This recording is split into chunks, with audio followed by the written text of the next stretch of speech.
Estimados estudiantes de Educación en Línea de la Universidad Técnica del Norte, bienvenidos a la segunda videoconferencia que corresponde a la unidad número 2 de la asignatura Introducción a la Comunicación Académica. Les habla la docente autora Luz Marina Pereira González. Bienvenidos. La agenda que tenemos para el día de hoy está constituida primero por los objetivos, la lectura, los niveles y las fases, el texto científico que constituye uno de nuestros temas principales, las características, tipos y estructura que pueden tener esos textos científicos, las normas de estilo, específicamente las normas APA, en las que vamos a hacer hincapié, las citas y referencias bibliográficas en normas APA. Los objetivos que vamos a ver en esta videoconferencia son caracterizar los niveles que pueden ser aplicados en la lectura de un texto. Segundo, caracterizar las partes que componen la estructura de un texto científico. Y tercero, aplicar la normativa APA en citas y en referencias de libros y revistas. Cuando tenemos contacto con cualquier tipo de lectura, el significado no solamente se ciñe a aquello que nosotros encontramos en las palabras, sino que adicionalmente constituye una construcción individual que cada lector va creando y en la que suma los contenidos de los conocimientos previos, las experiencias y específicamente y sobre todo de la cultura que tenga ese lector. Existen diferentes tipos de lectura. Podemos entonces encontrar la literal, la inferencial y la lectura de un nivel crítico. Literal es aquella que corresponde a un nivel superficial, en la que nosotros vamos a detectar cuáles son las ideas principales, es decir, aquello que se encuentra de manera explícita en el texto. Una lectura inferencial es la que corresponde a una lectura entre líneas, donde vamos a realizar un proceso de abstracción a partir del cual nosotros vamos a inferir algunos acontecimientos, vamos a formular algunas hipótesis, vamos a generar ideas y vamos a ir más allá de lo que se encuentra explícito en la lectura. En un nivel crítico corresponde a esa lectura que nosotros realizamos en profundidad. Es también un nivel evaluativo donde emitimos juicios de valor sobre los indicios con base en los conocimientos y las experiencias previas que nosotros tengamos sobre ese tema. Existen tres fases en la lectura. Primero tenemos la prelectura, después la lectura propiamente dicha y finalmente tenemos la postlectura. La prelectura tiene un carácter exploratorio. En ella, como su nombre lo dice, vamos a explorar, vamos a tener un primer contacto con el libro. Es útil que en este momento identifiquemos quién es el autor o los autores del libro, cuál es la editorial que publica, cuál es el año de publicación, que revisemos el prólogo, que revisemos el índice, que hagamos un recorrido rápido, un escaneo, es decir, una ojeada de ese libro para que podamos descubrir los títulos, los subtítulos, las gráficas, las tablas que se encuentran contenidos dentro de ese libro, para que de esa manera tengamos una idea bastante general de cuál es el tema, cuál es la estructura y cuál es el contenido de ese libro. La segunda fase corresponde específicamente a la lectura propiamente dicha. Allí vamos entonces a realizar un proceso de evaluación para enterarnos cuál es el propósito, el tema y la argumentación que tiene nuestro texto. Es útil que allí entonces utilicemos algunas estrategias como encerrar, por ejemplo, con óvalos de algún color las palabras que para nosotros resultan claves o que podamos de alguna manera subrayar o resaltar aquellas palabras que contienen las ideas principales. También es útil que en los laterales nosotros coloquemos algunas notas que incluyan, por ejemplo, las preguntas que nos van surgiendo a medida que nosotros vamos avanzando en la lectura y aquellas palabras que nos resultan desconocidas. Finalmente tenemos la postlectura que corresponde a la última fase, donde vamos a hacer una consolidación de nuestra comprensión lectora, es decir, una síntesis y reconstrucción del tema. Va a ser útil en este momento aplicar algunas estrategias, como la elaboración de los cuadros sinópticos, los resúmenes, los mapas conceptuales, etcétera. Y de esa manera entonces nosotros podemos reconstruir el contenido del texto, pero en nuestras propias palabras. Una segunda parte que es fundamental en esta unidad número 2 es conocer qué cosa es un texto científico. Es aquel que aborda las teorías, los conceptos, las investigaciones y que tiene además una estructura y unas características particulares. En todo texto científico se utiliza un lenguaje técnico y especializado. Es decir, que un texto científico no va dirigido a un público general, va dirigido a un grupo de personas que tienen algún conocimiento previo sobre el tema. El texto científico suele ser concreto y breve y además presentarse de una manera ordenada y sistemática. Tiene algunas partes que ya las vamos a ir viendo poco a poco a medida que vayamos avanzando en la videoconferencia. Pero es útil conocer que el texto científico está sustentado por un marco teórico. Ese marco teórico también es el soporte del proceso de investigación que nosotros vamos a desarrollar. En todo texto científico, como corresponde el soporte de una investigación, vamos a tener datos y esos datos van a ser levantados a través de unos determinados instrumentos que nosotros vamos a escoger de acuerdo al tema que vayamos a investigar. Es útil entonces en todo texto científico incorporar los resultados, la discusión, las conclusiones, las recomendaciones y sobre todo las referencias bibliográficas sobre las que nosotros nos hemos apoyado en la redacción de ese texto científico. Existen 5 características primordiales para un texto científico. Primero tenemos la claridad. Un texto científico debe resultar fácil de comprender. Esto significa que nosotros debemos redactar con oraciones cortas, con párrafos ordenados que no tengan más de 12 líneas y que nos apeguemos a una sencillez sintáctica. La segunda característica es que el texto científico debe ser conciso. Esto quiere decir que nosotros no debemos ir directamente al punto focal de nuestra idea sin ningún tipo de redundancias. La tercera característica, que es muy importante, es la verificabilidad. Esto significa que vamos a probar la verdad que se sostiene. ¿Y cómo vamos a hacer eso? Exponiendo cuál es el método que hemos utilizado, que nos dicen el camino que hemos recorrido en el desarrollo de nuestra investigación y además a probar pruebas que le permitan a otros investigadores, siguiendo los mismos pasos, comprobar y obtener los mismos resultados que nosotros hemos obtenido. También todo texto científico debe tener la característica de la universalidad. Esto significa la difusión universal en todos los sitios y en todos los tiempos. Y para ello debe apegarse a un código común.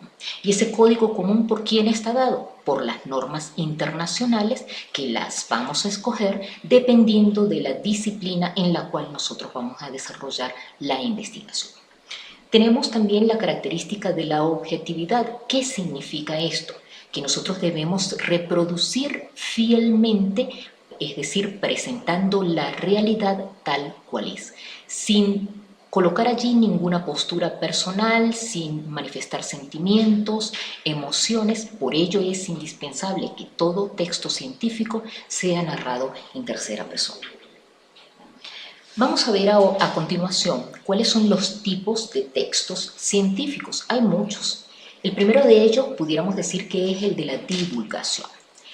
La divulgación es aquella que realiza, por ejemplo, una revista cuando quiere difundir cuáles son los resultados de un determinado tema de investigación.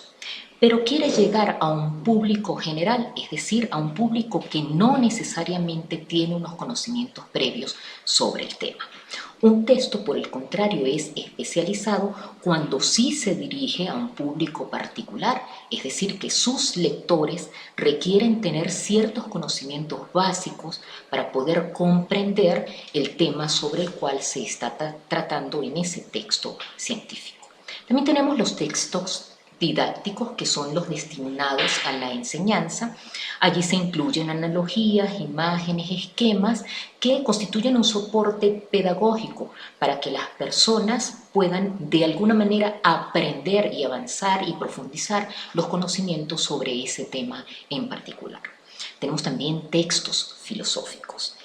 Sabemos que la filosofía anteriormente no era reconocida como una ciencia que podía realizar publicaciones en el campo científico, debido a que la filosofía adquiere el conocimiento a través del camino de la reflexión, lo que significa que estos textos científicos, denominados filosóficos, son textos profundos que manejan conceptos y abstracciones que solamente son conocidos por una comunidad que es muy especializada y que sobre todo es versada sobre ese tema.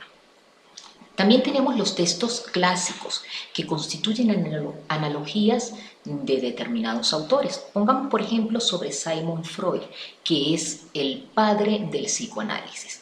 Sigmund Freud es un autor prolífico, durante toda su vida publicó infinidad de artículos. Entonces un libro clásico sería la antología de toda su obra recopilada en varios tomos. Algunos textos científicos son específicamente de consulta. Ellos corresponden, por ejemplo, a aquellos que son escritos por autores con muchísima experiencia sobre un tema y que sirve para los otros investigadores para que al momento de realizar sus estudios puedan sustentar sus propuestas teóricas sobre lo que ha planteado ese experto. También tenemos libros técnicos que abordan en detalle pasos, procedimientos, métodos y metodologías que nos sirven para aplicar una determinada tecnología. Y finalmente, en esta parte tenemos las tesis doctorales que corresponden a un requisito que tienen aquellas personas que cursan doctorados, que deben realizar investigaciones que tienen una exigencia muy particular. Debe hacer un aporte original al conocimiento universal. Pero también tenemos otros textos científicos. Ellos serían, por ejemplo, la monografía, donde se desarrolla un tema específico y que tiene particularmente un carácter informativo. Tenemos también las memorias de investigación. Estas corresponden a textos científicos elaborados por investigadores, producto de sus estudios, pero que requieren un aporte original sobre el tema que se ha desarrollado. Tenemos los artículos científicos que son fundamentales para todo investigador. Estos artículos científicos están destinados a ser publicados en revistas que deben ser arbitradas e indexadas cumpliendo algunos estándares internacionales y que básicamente tienen ciertos requisitos que deben cumplir los autores dependiendo de la revista en la que quieran publicar. Tenemos adicionalmente reseñas científicas, que son revisiones que puede realizar un determinado autor sobre la obra científica de otro autor, pero ello requiere que tenga en esa revisión o en esa reseña científica una postura crítica acerca del trabajo que ha realizado el otro investigador. Tenemos también las conferencias científicas. Estas son exposiciones orales que hace un especialista en una determinada área. Y las ponencias científicas, que es un discurso que está utilizado para comunicar los resultados de una tesis o de una determinada investigación. ¿Cuál es la estructura del texto científico? Pues ello depende un poco de a dónde va a ir dirigido este texto científico. No existe una fórmula mágica para decir esta es la estructura del texto científico. Sin embargo, existen algunos acuerdos a nivel internacional. Por ejemplo, en el momento que nosotros queremos publicar un artículo científico, este debe tener los siguientes elementos a grandes rasgos. Eso es más o menos lo que se exige para las publicaciones arbitradas. Que tenga un título, el título debe cumplir con una normativa ISO que aún se encuentra vigente, ya vamos a comentar más adelante, se va a hablar un poco de los autores, el resumen, la introducción que tiene el texto científico, el marco teórico, los materiales y métodos, los resultados, la discusión, las conclusiones, las recomendaciones, las referencias bibliográficas y debemos incluir los anexos. Vamos ahora a ver en detalle cada una de estas partes. Primero tenemos el título. El título tiene que estar directamente vinculado con la investigación que nosotros vamos a realizar. Por normas ISO del año 1975, los títulos no deben tener más de 15 palabras. Algunas personas consideran que 15 palabras son muy pocas para poder describir lo que se hizo, qué se hizo, dónde se hizo, con quién se hizo. Y por ello, entonces, utilizan digamos, la estrategia de utilizar un subtítulo, porque en el subtítulo se tiene mayor flexibilidad con el número de palabras que se pueden incluir. Entonces colocamos un título de 15 palabras y luego el subtítulo, si ya colocamos con un poco más, como había dicho anteriormente, de flexibilidad, el número de palabras que incluimos para aclarar todo aquello que debemos colocar en el título. Un segundo elemento que tenemos entonces son los autores. Puede ser un autor o pueden ser varios autores. ¿Qué vamos a colocar allí? Los apellidos, los nombres de los autores. Vamos también a colocar la afiliación que tiene ese autor en el orden institucional, es decir, a cuál organización o a cuál institución de educación superior, si es el caso de que trabaje en una universidad, pertenece ese autor o esos autores. Y adicionalmente se suele colocar el correo electrónico para que los interesados en el estudio que ha realizado el autor puedan de alguna manera contactarlo. El resumen es un requisito que se tiene cuando se va a publicar un artículo científico o cuando se va a realizar, por ejemplo, una tesis. Los resúmenes deben tener un máximo de 300 palabras. ¿Qué debe incluir un resumen? Pues allí debemos colocar cuáles son los objetivos, es decir, los logros que nosotros nos hemos planteado para alcanzar en nuestra investigación, el método, la metodología, la técnica, los instrumentos que hemos utilizado en nuestra investigación. También debemos hablar un poco acerca de la población y la muestra con la que hemos trabajado a grandes rasgos, los resultados que hemos obtenido y las conclusiones. También es útil allí entonces colocar algunas palabras claves que les permitan a otros investigadores a lo largo y ancho del mundo consultar y encontrar rápidamente la publicación que nosotros queremos difundir. En un artículo científico, un texto científico, siempre es importante la introducción, porque con la introducción es que nosotros vamos a captar el interés que pueda tener un determinado lector y vamos a hacer que se quede o que se vaya, porque simplemente si no le interesa la introducción va a abandonar la lectura inmediatamente. Allí vamos a explicar la idea central y cuáles han sido las motivaciones que nosotros hemos tenido para realizar esa investigación. En esa introducción se va a hacer un planteamiento del problema, se va a pasar por una justificación y también vamos a colocar el objetivo general y los objetivos específicos que nosotros vamos a alcanzar a lo largo de la investigación. Tenemos también un marco teórico. El marco teórico es aquel sustento de todas las teorías y de las investigaciones que han realizado otros autores y que van a servir para que nosotros podamos desarrollar los constructos teóricos necesarios que den soporte a la investigación. En el marco teórico no importa la vigencia, la antigüedad que pueda tener una determinada teoría. Lo importante allí, por ejemplo, es la vigencia. No importa que exista una teoría hace 40 años, siempre que esa teoría siga vigente en la actualidad. Sin embargo, existe algo que también es conocido con el nombre del estado del arte. El estado del arte sí exige que se haga una revisión de los últimos 5 años. Es decir, el estado del arte nos permite ver qué cosas se está investigando sobre el tema que yo quiero desarrollar. Esto es útil para que nosotros no tengamos que estar repitiendo investigaciones que ya han sido desarrolladas en otras partes de la región, de la localidad o incluso del mundo. Existe también un apartado que corresponde a los materiales y métodos. Allí vamos entonces a incluir el método, la metodología, la técnica, los instrumentos que hemos utilizado en investigación.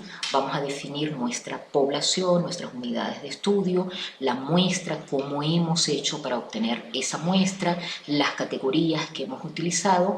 Y adicionalmente vamos a hablar cuáles las técnicas que hemos utilizado en el desarrollo de nuestra investigación, así como los instrumentos. Es útil allí que esbocemos y expliquemos cuáles son las pruebas que hemos utilizado para el desarrollo del análisis estadístico, en el caso de que hayamos aplicado un análisis estadístico, cuál es el software que hemos utilizado y cuáles son las pruebas que soportan, por ejemplo, el análisis que hayamos hecho de los subconjuntos homogéneos, de las pruebas de normalidad, de las pruebas de homogeneidad, etc. Después vamos a tener los resultados. En los resultados vamos a tratar de extraer el máximo provecho posible que tengamos de los datos y ello lo vamos a hacer a través de un análisis. Posteriormente vamos a entrar en una fase de discusión donde vamos a mostrar los hallazgos y los vamos a relacionar con el conocimiento global que existe sobre esa determinada materia que nosotros hemos tratado en nuestra investigación. Después vamos a dar las conclusiones y estas conclusiones es importante que únicamente estén relacionadas con los logros que nosotros hemos alcanzado sobre los objetivos que nos hemos planteado. Después tenemos una parte que corresponde a las recomendaciones, que son sugerencias que realiza cada uno de los autores sobre el tema de estudio y en donde se pueden abrir nuevas líneas de investigación para que puedan ser continuadas por otros investigadores. Las referencias bibliográficas constituyen una parte muy importante de todo artículo científico, porque ellas son las que van a permitir la verificabilidad de las fuentes. Si yo hago una determinada cita, esa cita tiene que aparecer en la referencia bibliográfica y además deben ser escritas siguiendo las normas convenidas a nivel internacional que son específicas para cada una de las disciplinas. Finalmente tenemos los anexos donde vamos a colocar las figuras, las tablas, los instrumentos o los textos que no hayan sido incluidos en ninguna otra parte de nuestros textos científicos.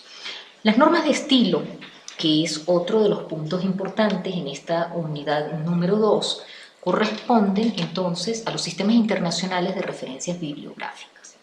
Existen varios sistemas, ninguno es mejor que el otro. Simplemente se recomienda un estilo de cita de acuerdo a la disciplina en la que nosotros estemos desarrollando un tema de investigación. Las normas APA, que es la que nosotros vamos a utilizar, corresponden a la Asociación Americana de Psicología, la American Psychology Association, que se encarga de brindar los lineamientos necesarios para la elaboración de trabajos científicos, incluye prescripciones de estilo, citas y adicionalmente de referencias bibliográficas. ¿Qué hacen las normas APA? Las normas APA regulan por una parte el estilo y por otra parte las citas y la escritura de las referencias bibliográficas. Si queremos seguir las normas APA, actualmente acaba de salir las normas APA en su 7ª edición, pero todavía no están siendo utilizadas por los autores. En la actualidad se están utilizando la 6ª edición de las normas APA que dicen que nosotros debemos utilizar como fuente la Times New Roman de 12 puntos con un interlineado de 2 líneas y una alineación que debe ir a la izquierda. Hay algunos datos que son importantes y es información que nosotros les hemos suministrado a ustedes en los contenidos correspondientes a la asignatura. ¿Qué hacer cuando nos falta una determinada información en las normas APA?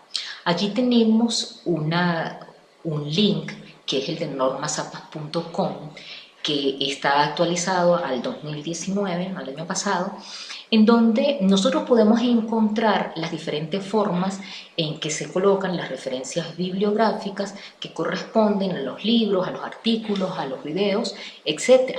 Y otros tipos de referencia que podemos encontrar están compiladas en un manual de estilo que es publicado por la APA, es decir, por la Asociación Americana de Psicología, pero estas normas no se encuentran disponibles de manera gratuita. Entonces, por ello, el apoyo que tenemos y que les hemos recomendado es este link de normasapas.com. Adicionalmente, tenemos otras fuentes digitales que también recomendamos, que son unas diapositivas de un taller de normas APA y que ustedes pueden ver la URL allí y que se encuentra disponible también en el material del libro texto que sirve de base para el desarrollo de esta asignatura. Vamos a ver algunos casos específicos y que nos interesan porque vamos a recordar que ustedes tienen como evaluación final la redacción de un ensayo y que este debe hacerse según la normativa APA en su 6ª edición. ¿Qué debemos hacer cuando tenemos una cita textual? ¿Cuál es la manera en que nosotros la vamos a incluir? Pues ello va a depender del número de palabras que tenga la cita.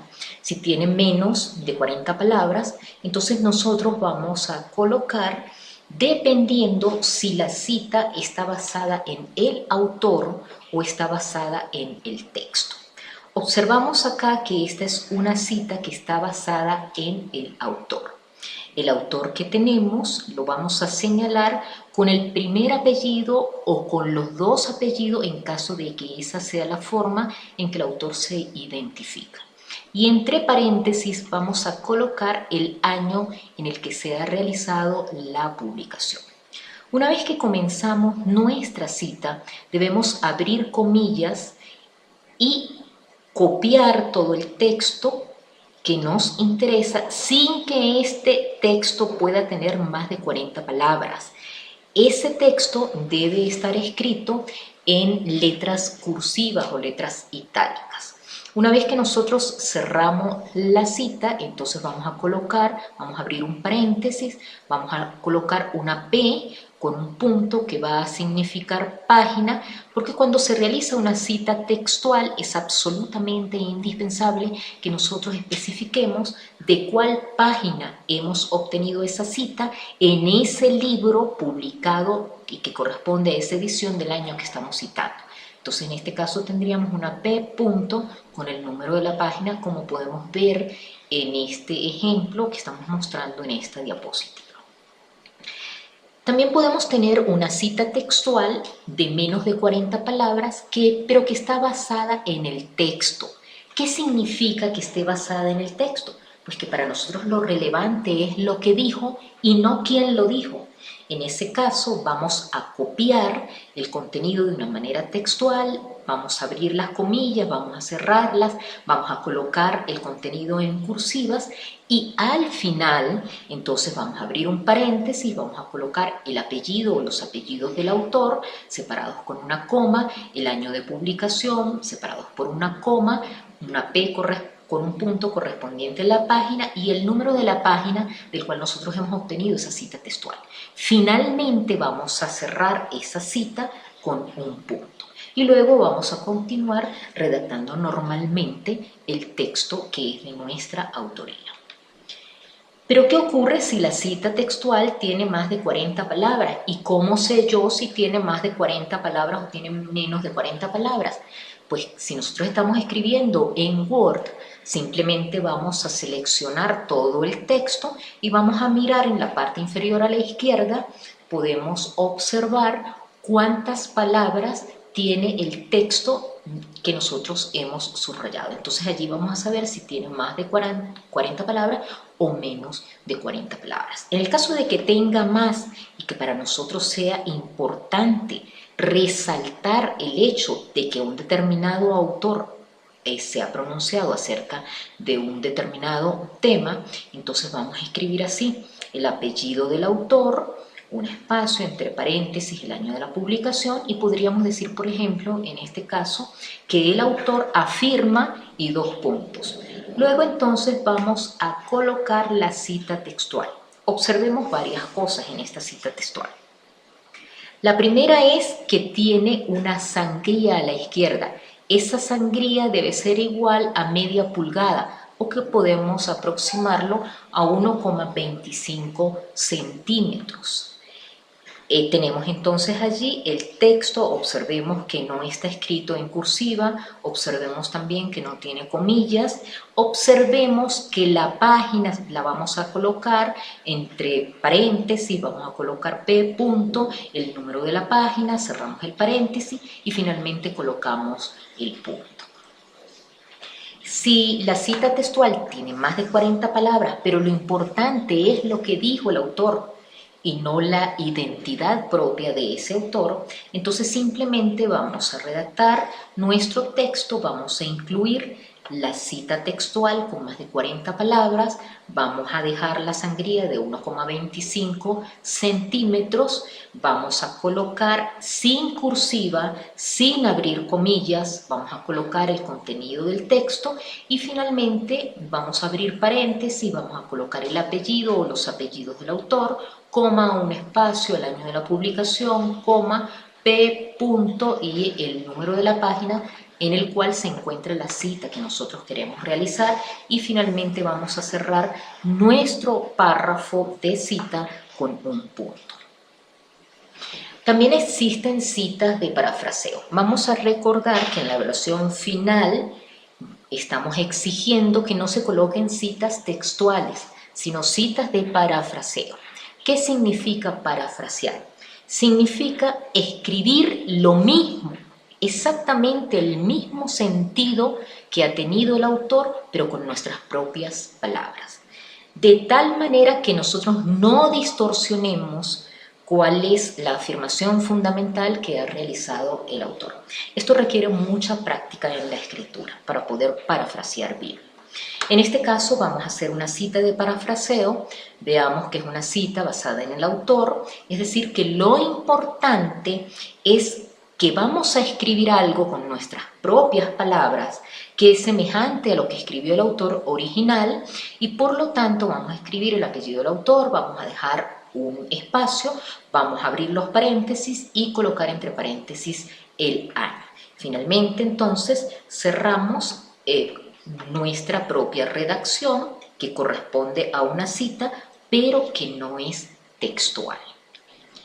Si la cita de parafraseo, en esta cita es más importante el texto que el autor, entonces vamos a parafrasear lo que dijo el autor, lo vamos a escribir con nuestras propias palabras y al final vamos a abrir un paréntesis, vamos a colocar el apellido o los apellidos del autor, una coma, un espacio, el año y vamos a cerrar con un punto y luego seguimos redactando de manera normal nuestro texto. Hay dos referencias que son fundamentales para esta unidad porque también les van a ayudar a ustedes en el momento en que realicen la evaluación final, porque se les pide allí que hagan consulta a dos artículos científicos y ustedes tienen que hacer la referencia correspondiente. Entonces vamos a ver en específico, hay muchos tipos de referencias bibliográficas dependiendo de cuál sea la obra que nosotros hayamos consultado, se trata de un libro, un artículo científico, un video o una conferencia, un email, pues dependiendo de cuál sea la forma que tengamos de ese texto, entonces vamos a tener una referencia bibliográfica distinta. Cuando tenemos un libro como referencia bibliográfica, los elementos que deben estar presentes son el autor. ¿El autor qué significa? Que tenemos que identificarlo con su apellido o sus apellidos y con la inicial o con las iniciales de su nombre. Adicionalmente tenemos un año de publicación, tenemos el título del libro, la ciudad, el país y la editorial. Veamos entonces cómo armar esa referencia bibliográfica. Observemos aquí que colocamos los apellidos, una coma, la inicial del nombre o las iniciales del nombre y un punto. Vamos a colocar entre paréntesis el año y después vamos a colocar otro punto. Después vamos a copiar el título del libro que ha escrito ese autor y lo vamos a hacer en letra cursiva. Vamos a colocar un punto y luego vamos a identificar en qué ciudad se realizó la publicación de ese libro. Podemos aquí realizar un determinado señalamiento, que es el siguiente. Si, por ejemplo, el libro es escrito en Quito, que obviamente corresponde a Ecuador, como país, ciudad Quito, país Ecuador. Todos sabemos que Quito está en Ecuador, no hay ninguna duda al respecto. Entonces, en ese caso se puede obviar el país y colocamos simplemente ciudad, que sería Quito, dos puntos y vamos a colocar la editorial. Pero si, por ejemplo, vamos a decir que el libro se escribió en Valencia, pues ocurre que existen dos Valencias en el mundo. Una está ubicada en España y la otra está ubicada en Venezuela.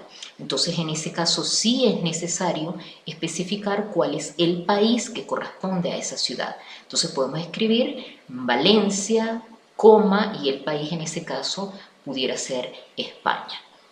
Dos puntos y después escribimos la editorial. Es importante señalar que en la editorial no debe aparecer la palabra editorial, simplemente vamos a colocar el nombre. Aquí tenemos un ejemplo específico, veamos este autor, aquí está identificado su apellido, coma, su nombre, empieza por S, colocamos un punto, escribimos el año, que en este caso es 2004. Este es el título completo, el título que corresponde al libro que ha escrito el autor y que se denomina Física y Metafísica en el espacio y el tiempo, la filosofía en el laboratorio.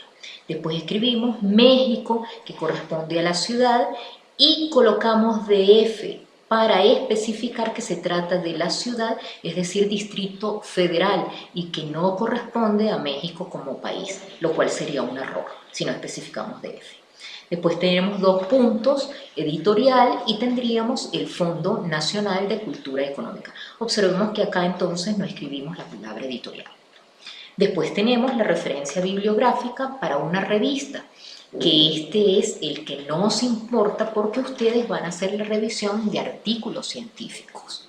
¿Cuál es la estructura general que tiene una referencia bibliográfica para una revista? Tenemos un apellido, tenemos unos apellidos en el caso de que el autor se identifique con los dos apellidos. En este caso particular que estamos ejemplificando, tenemos tres autores, observamos entonces apellido, coma, la inicial del primer nombre, la inicial del segundo nombre, coma, apellido del segundo autor, coma, la inicial del primer nombre con su punto, la inicial del segundo nombre con su punto, coma, después de la coma vamos a colocar i, colocamos el apellido del último autor, coma, la inicial del primer nombre, punto, la inicial del segundo nombre, punto, dejamos un espacio, abrimos paréntesis, colocamos la fecha, cerramos el paréntesis y separamos esa fecha con un punto. Vamos a tener un espacio y posteriormente vamos a escribir el título del artículo.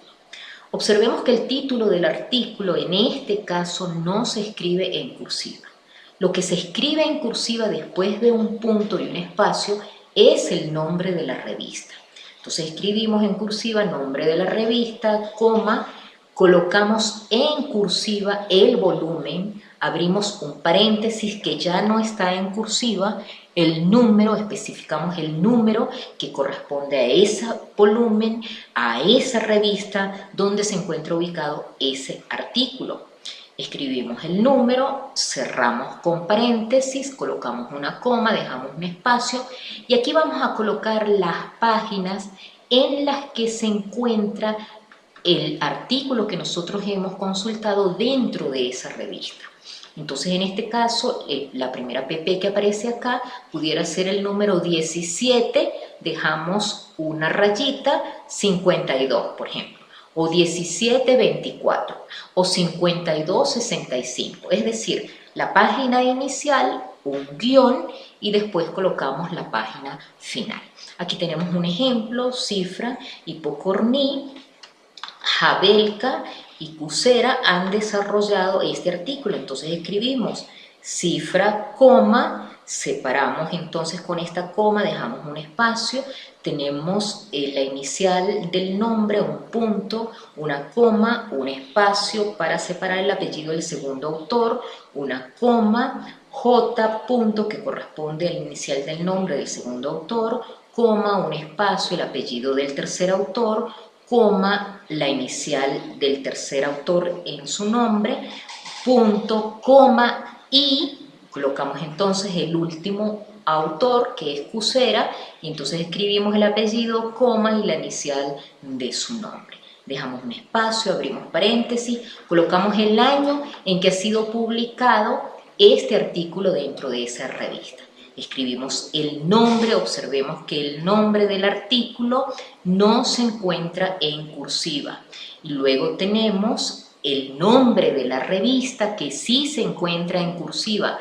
Una coma, se encuentra en cursiva también el volumen de la revista. Abrimos paréntesis, colocamos el número de la revista, cerramos paréntesis, una coma, dejamos un espacio y especificamos las páginas. En este caso significa que es de la página 122 guión hasta la página 131. Entonces, de esa manera concluimos este contenido de la unidad número 2 de la asignatura de Introducción a la Comunicación Académica. Como lineamiento general les recordamos que cualquier comunicación oficial deben colocarla en la cartelera en línea. Tenemos un área social que corresponde a la cafetería virtual. Las dudas e inquietudes de trabajo colaborativo pueden dejarlas allí en la sección correspondiente. Muchísimo éxito y sigan adelante con todo este entusiasmo que han tenido hasta ahora.